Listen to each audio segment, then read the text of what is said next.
여러분, 아이러브9 채널 오셨으면 구독이랑 좋아요 한 번씩 눌러주시고 알림 설정까지 해두시면 이런 소식 놓치지 않을 수 있어요. 자, 그럼 바로 시작할게요. 겨울철 전기차 타보신 분들 있으세요? 솔직히 말할게요. 겨울이 전기차의 아킬레스건이에요. 진짜로요. 히터 틀고 열선 돌리고 디프로스터 가동하면 배터리가 눈에 띄게 줄어들잖아요. 특히 윈드실드 성에 제거할 때 전면 유리 전체를 데우려면 전력이 어마어마하게 들어가는데 그게 다 주행거리에서 빠져나가는 거거든요. 테슬라도 당연히 이 문제 알고 있었고요. 그래서 이번에 특허를 하나 출원했는데 보자마자 이거 진짜 영리하다 싶었어요. 특허 명칭이 Automotive Glazing Heating System with Independent Zone Activation, 번호는 US 2026 46983A1이에요. 제목만 읽어도 뭔가 달라도 다르다는 느낌 오죠? 독립구역 활성화라는 게 핵심이에요. 유리 전체를 데우는 게 아니라 필요한 부분만 콕 집어서 열을 가하겠다는 개념이거든요. 기존 방식부터 짚고 갈게요. 지금까지 쓰이던 자동차 유리 가열 시스템은 굉장히 단순하고 투박한 방식이에요. 유리 안에 균일하게 깔린 발열 소자가 유리 전체를 한꺼번에 데우는 구조죠. 성에 낀 부분이 한쪽 귀퉁이뿐이어도 전체를 다 데워야 한다는 거예요. 에너지 낭비가 심할 수밖에 없고 전기차에서는 이게 특히 뼈아픈 문제예요.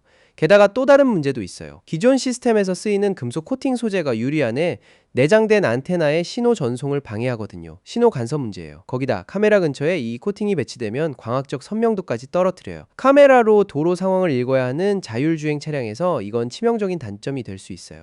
테슬라는 이 두 가지 문제를 프린티드 서킷 글라스 특허로 일부 해결하려 하고 있는데 그 내용은 별개의 특허라 오늘 주제와는 분리해서 이해하셔야 해요. 하지만 두 특허가 하나의 큰 그림을 그리고 있다는 건 나중에 다시 얘기할게요. 자, 이제 이번 특허의 핵심 구조를 뜯어볼게요. 테슬라가 제안하는 방식은 기존의 균일한 발열 소자 대신 전도성 레이어를 여러 개의 독립적인 가열 구역으로 나눈 형태예요. 윈드실드 위에 여러 구역이 쫙 펼쳐져 있는 거죠.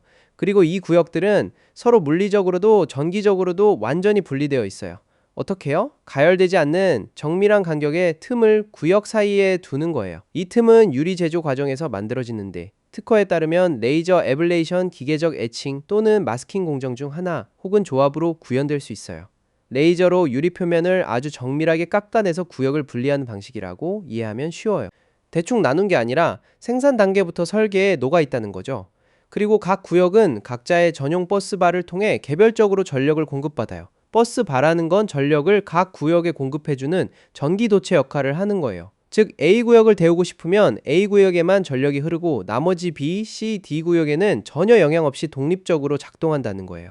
전체를 켜야만 했던 기존 방식이랑 완전히 달라요. 이걸 총괄하는 건 중앙 제어 장치예요. 이 컨트롤 유닛이 전체 구역 시스템을 관리하는데 어떤 구역을 언제 켤지를 실시간으로 결정해요. 그 판단 기준이 뭐냐고요? 네 가지예요.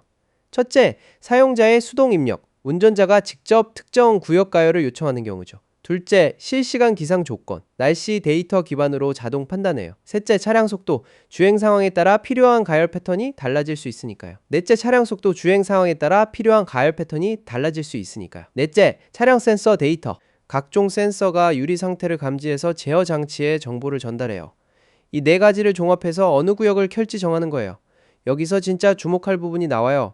큰 가열 구역 하나는 운전자의 일반적인 시야 범위를 커버하도록 설계될 수 있어요. 그런데 이 특허의 진짜 묘수는 더 작고 특수화된 구역들에 있거든요. 특허에는 테슬라 차량의 전방 카메라 시야각과 정확히 일치하는 위치에 별도의 가열 구역이 배치된다고 나와 있어요. 온보드 센서가 카메라 시야를 방해하는 수분, 얼음, 안개를 감지하는 순간 제어 장치가 그 특정 구역만 즉각 켜는 거예요. 나머지 유리는 그대로 차갑고 눈이 쌓여 있어도 상관없어요. 카메라 앞 유리만 깨끗하면 FSD, 즉 완전 자율주행 기능이 중단 없이 작동하거든요. 생각해보세요. 로보택시로 운행 중인 차량이에요. 인간 운전자가 없어요. 전체 앞 유리를 다 녹여야 할 이유가 없는 거예요. 카메라가 볼 수 있는 부분만 깨끗하면 충분하니까요. 에너지 효율 측면에서 이건 완전히 다른 차원의 접근이에요. 또 하나 빠뜨리면 안 되는 게 있어요. 와이퍼 블레이드가 닿는 위치에도 별도의 가열 구역이 설계되어 있어요. 겨울에 와이퍼가 유리에 얼어붙어서 안 떼지는 경험, 다들 한 번씩은 있잖아요. 테슬라는 이미 와이퍼 히터 기능을 적용하고 있었어요. 기온이 내려가면 윈드실드 일부를 가열해서 와이퍼가 유리에 얼어붙지 않도록 하는 기능이죠. 그런데 이번 특허는 그 기존 개념을 훨씬 정교한 구역 시스템 안에 완전히 통합해요. 하단 와이퍼 레스트 구역만 독립적으로 켜서 나머지 유리와는 완전히 분리된 상태로 작동하게 되는 거예요. 이쯤에서 아까 잠깐 언급했던 프린티드 서킷 글라스 특허와 연결해 볼게요. 프린티드 서킷 글라스는 기존 배선 하네스를 없애고 도전성 트레이스를 유리에 직접 인쇄하는 방식이에요. 이 특허랑 이번 구역 가열 특허를 같이 보면 테슬라가 그리는 미래 윈드실드의 전체 그림이 보여요. 배선 없이 유리 자체에 회로를 인쇄하고 필요한 구역만 정밀하게 가열하는 시스템이요. 제조 효율성이랑 운영 효율성 두 마리 토끼를 동시에 잡으려는 거죠. 그리고 이게 단순히 소비자용 차량 얘기가 아니에요. 테슬라가 로보택시 네트워크를 통해 차량을 직접 소유하고 운영하는 모델로 가면 운영 비용 한 푼 한 푼이 수익성에 직결되거든요. 일반 소비자라면 전기요금 좀 더 나온다 정도지만 수십만 대 규모의 자율주행 로보택시 차량이면 에너지 효율 개선이 엄청난 규모의 비용 절감으로 이어져요.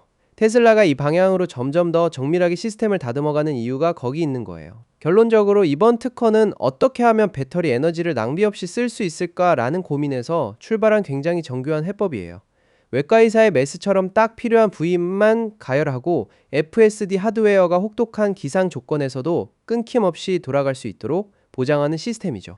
레거시 자동차 업계가 수십 년간 써온 투박한 방식 하나하나를 테슬라가 조금씩 뜯어고치고 있는 거고요. 전기차 겨울 효율 문제, 단순히 배터리 용량으로만 해결하는 게 아니라 이런 시스템 단위 정밀화로 접근한다는 게 저는 꽤 인상적이었어요. 앞으로 이런 특허들이 실제 차량에 어떻게 구현될지 아이러브9에서 계속 지켜볼게요. 오늘 영상 도움이 됐다면 좋아요랑 구독, 알림 설정 잊지 마시고요. 다음에 또 흥미로운 내용으로 돌아올게요. 그럼 다음 영상에서 봐요.